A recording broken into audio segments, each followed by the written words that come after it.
All right, here is everything that comes in box 1. Lots of stuff. Just gonna lay it out, get everything all set up. It does come with your instruction booklet as well as a ton of screws. All right, the first step we are going to do is take panel 5 and we're gonna attach this hasp to it using 4 of these E-screws.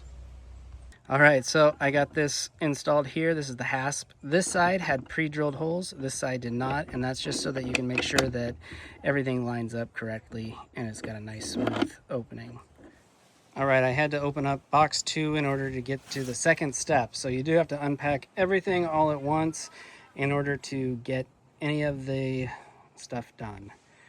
All right, the next step is to take piece 28 and install it to piece 5 using the G knobs. This does have installed threads already installed, and so all we have to do is screw these together. Third step is to build the shelves, and so you're going to take 2 of the piece 23s and you're going to attach it to piece 26 using screw B. All right, so here is the first shelf made.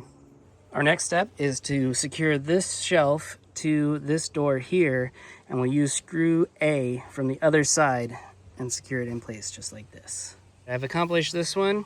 Now we're gonna go and build all these 4 panels. We're gonna connect everything together. All right, here it is all set up. It did take some finagling to get some of the pegs to line up with the left and right panels, but it's okay. Got it to work, and lots of screws securing it together. Next, we're going to install the 3 shelves using screws C. So the top shelf has a cutout for the cat to be able to jump up into, and then the other 2 shelves below it are solid. So we're going to start at the bottom and work our way up. When we install this front panel, there are pegs that go in here and right here, but you do have enough room to kind of pull this out and get this to slide in, and then it will be secured using screw A's in 3 spots. All right, the next step is to install the asphalt roof, and we're going to use 4 B screws to do this. The roof is piece 8. All right, the next step is to take panel 19 and attach 2 of the angled brackets, piece 23s, using the A screws.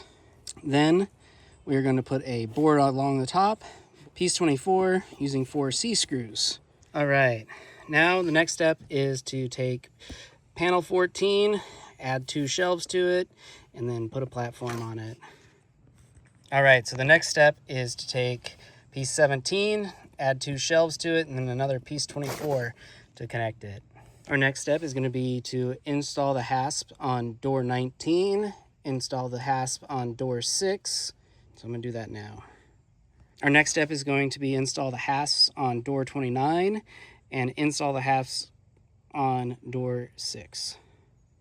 Now panel 13, that's the last door, and I'll be installing this last hasp.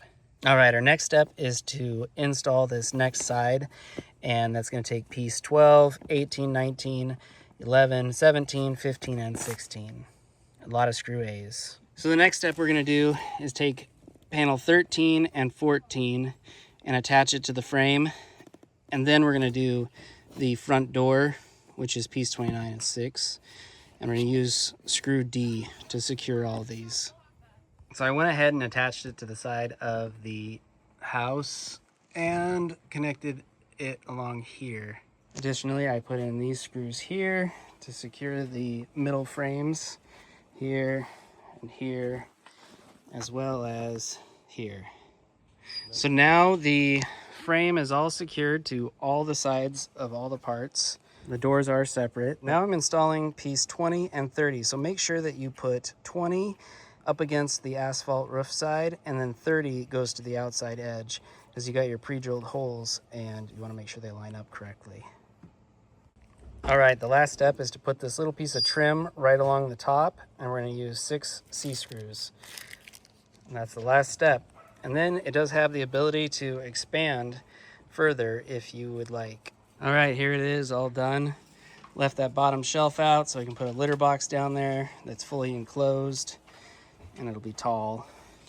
So with the doors, they do stay in two pieces, and that way you can open the top half.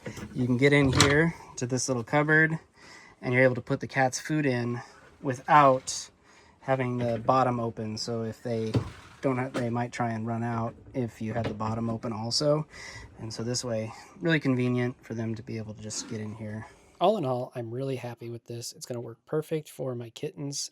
They are outdoor cats and they will get used to living here. This is where their food's going to be. And eventually they'll just be able to roam free and come back home to this nice house.